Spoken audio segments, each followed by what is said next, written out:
జై శ్రీమన్నారాయణ. ఈ దేవాలయం మహబూబ్నగర్ జిల్లా పూర్వం ఇప్పుడు నార్కర్నూలు జిల్లాకు వచ్చింది. ఈ నార్కర్నూలు జిల్లాలోని లింగాల గ్రామం మండలం ఇప్పుడు పేరు పొందింది. ఈ దేవాలయం శ్రీ కోదండరామచంద్ర స్వామి వారి దేవాలయం, అతి పురాతనమైన దేవాలయం. ఈ దేవాలయంలో శ్రీ సీతారాములు లక్ష్మణ సమేత ఆంజనేయ స్వామి సమేత స్వామివారి ఆలయంలో ఉన్నారు. ఈ యొక్క ఆలయంలో ప్రతి సంవత్సరం చైత్ర శుద్ధ నవమి నాడు అంగరంగ వైభవంగా స్వామివారి యొక్క ఆలయంలో కళ్యాణ మహోత్సవం జరుగుతుంది. ఈ కళ్యాణానికి దాదాపుగా ఇతర జిల్లాల నుంచి కూడా స్వామివారి కళ్యాణం తిలకించడానికి వస్తున్నారు. పూర్వం నుంచి ఇది ఆచారంగా శ్రీరాముడు నాడు గొప్పగా జాతరగా నిర్వహిస్తున్నారు. అయితే ఇది దాదాపుగా 1000 సంవత్సరాల పైనే ఈ యొక్క దేవాలయం నిర్మాణం జరిగినట్టుగా, ఈ దేవాలయం నిర్మించిన వాళ్ళు చోళ వంశీయులకు చెందినటువంటి తాండ్ అనే మహారాజు ఈ దేవాలయం నిర్మించినట్టుగా శాసనంలో తెలియజేస్తున్నది. మరి ఇప్పుడు ఆ శాసనాలు లేకపోవడంలో గ్రంథ రూపంలో వీటి యొక్క దేవాలయ చరిత్ర వివరించబడ్డది. మరి దేవాలయం గత సంవత్సరంలో అడవిలో ఉన్నట్టుగా ఇక్కడ ఈ ఆలయంలో విష సర్పాలు మరి క్రూర మృగాలు ఈ చెట్ల పొదల్లో ఉన్నట్టు దేవాలయంలో నివసించి అటువంటి చరిత్ర పూర్వం ఉండే మరి సెటిల్మెంట్ ఏర్పాటైన తర్వాత ఆ సెటిల్మెంట్ ప్రభుత్వం వారు ఈ దేవాలయాన్ని చక్కగా ఏర్పాటు చేసి తిరిగి దైవభక్తి మరియు విద్యార్థుల్లో కూడా దైవభక్తి కలిగేటట్టుగా అప్పటి ప్రభుత్వం ప్రతి శనివారం నాడు ఈ ఆలయానికి వచ్చి బడిపిల్లలతో సహా పంతులతో సహా వచ్చి పూజా కార్యక్రమం నిర్వహించేవారు. మరి అప్పటి ప్రభుత్వంలోని ఎస్పీ గారు దేవాలయంపై దృష్టి పెట్టి దీన్ని కాస్త అభివృద్ధి దిశగా తీసుకొచ్చి భక్తి భావాలు కలిగించేటట్టుగా ప్రజల్లో చైతన్యం కలిగించారు. మరి ఆ రోజుల్లో మా వంశీయులైనటువంటి మా బంధువులైనటువంటి వారు ఇక్కడ మొట్టమొదటిసారిగా పోస్ట్ ఆఫీసులో ప్రభుత్వ ఉద్యోగం చేస్తూ దేవాలయానికి ప్రతి దినం కూడా ఉదయం సాయంకాలంలో దీపారాధన జరిపించాలనే ఉద్దేశంతో వారిని ఇక్కడికి తీసుకొచ్చి ఉద్యోగం ఏర్పాటు చేసినారు. వారి తర్వాత మరి హై స్కూల్ లోపల సంగీత మాస్టర్గా మా బంధువులని తీసుకొచ్చి దేవాలయాన్ని దీపారాధన కొరకై అటు విద్యార్థులకు సంగీతం నేర్పించేటట్టుగా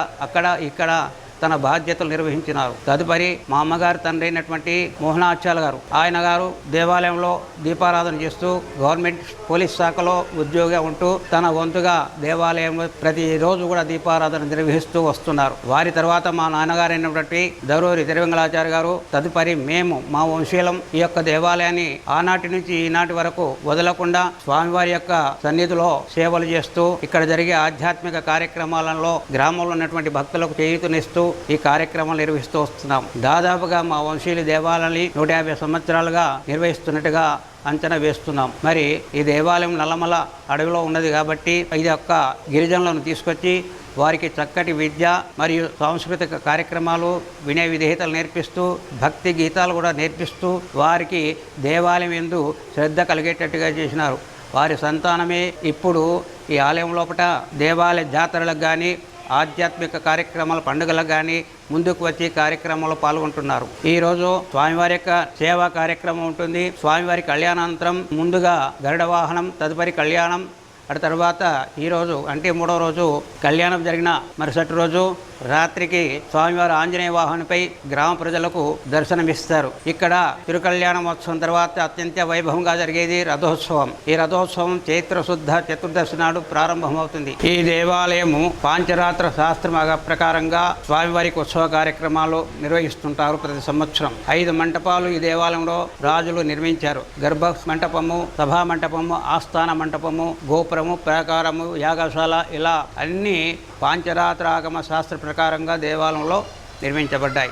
ఈ యొక్క దేవాలయం గర్భగుడి పైన పిరమిడ్ ఆకారంలో గాలి గోపురం ఉన్నది, శిఖరం, ఆలయ శిఖరం ఉన్నది. ముందుగా స్వామివారికి మంటపం అంటే సింహద్వారంలో పై భాగం లేకుండే, అంటే దాన్ని గాలి గోపురం అంటారు. ఆ గాలి గోపురం లేకపోవడం వల్ల ఇక్కడి భక్తులు తప్పనిసరిగా చేయాలని తలంచి గాలి గోపురాన్ని దాదాపుగా ఒక 10 సంవత్సరాల క్రితం నిర్మించారు. అది భక్తుల సహకారం చేత నిర్మించబడ్డది. అలా ఈ ప్రతి సంవత్సరం కూడా భక్తుల యొక్క సహకారంతో నిర్వహించబడుతున్నది. ప్రతి ఒక్క కార్యక్రమం ఉత్సవాలు కూడా భక్తుల యొక్క టెంకాయల వేలం ద్వారా నిర్వహిస్తున్నారు. ముందుగా ఆలయానికి వచ్చే ముందు మనకు రాజగోపురం కనిపిస్తుంది. రాజగోపురం తర్వాత సభామంటపం కనిపిస్తుంది. సభామంటపం తర్వాత ఆస్థాన మంటపం, ఆస్థాన మంటపం తర్వాత అంతరాళం తర్వాత స్వామివారి దర్శనం జరుగుతుంది.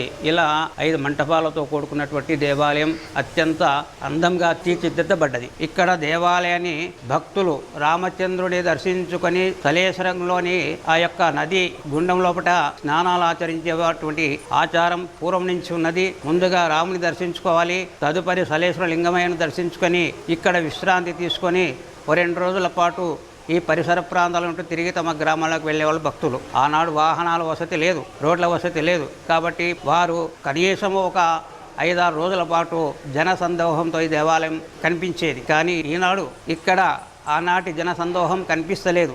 కారణం వాహనాలపై పోవడం, ద్విచక్రాలపై పోవడం వల్ల అలా జనం ఎప్పుడు వస్తున్నారో ఎప్పుడు పోతున్నారో ఆ జనం ఆగకుండా కాస్త జనం తగ్గించేటువంటి ప్రభావం పడ్డది. కనుక అలాంటి పూర్వం జరిగినట్టుగానే ఇక్కడ ఏర్పాట్లు చేయాలని, భక్తులను ఇక్కడ కాసేపు నిలబెట్టి రామచంద్రుడు దర్శించుకోవాలని, పూర్వ వైభవం కలిగించాలని ఇక్కడి ప్రజలు, భక్తులు, అధికారులు చాలా ప్రయత్నం చేస్తున్నారు. ఆ రోజు వచ్చినట్లయితే మేము సంతోషిస్తాము. ఈ రాముడు చాలా మహిమ గలవాడు కాబట్టి ఏళ్ల తరబడి నిర్మించబడ్డ, దాదాపుగా 1500 సంవత్సరాల పూర్వం నిర్మించబడ్డ దేవాలయంలో ఎంతో గొప్పగా ఈ కార్యక్రమం నిర్వహిస్తున్నటువంటి ఈ కార్యక్రమంలో ప్రతి ఒక్కరు కూడా తమ వంతుగా సహకరిస్తూ అభివృద్ధి చేసే భాగం తన వంతుగా వేసుకుంటూ ఈనాటి వరకు కూడా దీపారాధన ఆగకుండా సేవ చేస్తున్నటువంటి బ్రాహ్మణులకు, అర్చకులకు జీతాలు లేకున్నప్పటికీ కూడా ఈరోజు ఈ ప్రాంతం ఈ రాముని వదలకుండా మా వంశీయులు చేస్తూ ఉన్నారు. మా వంశీయులు చేయబట్టి దాదాపుగా 100 సంవత్సరాలు దాటిపోయింది. మాకు జీతాలు లేవు. భక్తుల సహకారంతో ఈ కార్యక్రమం నిర్వహిస్తున్నాం. మరి ఆ రామచంద్రుడు అనుగ్రహం ఉన్నంత వరకు మా వంశీయులు ఇక్కడ ఆయనకు సేవలు చేస్తూనే ఉంటారు. ప్రజలకు, భక్తులకు భగవంతుని ఆశీస్సులు అందిస్తుంటారు. జై శ్రీమన్నారాయణ.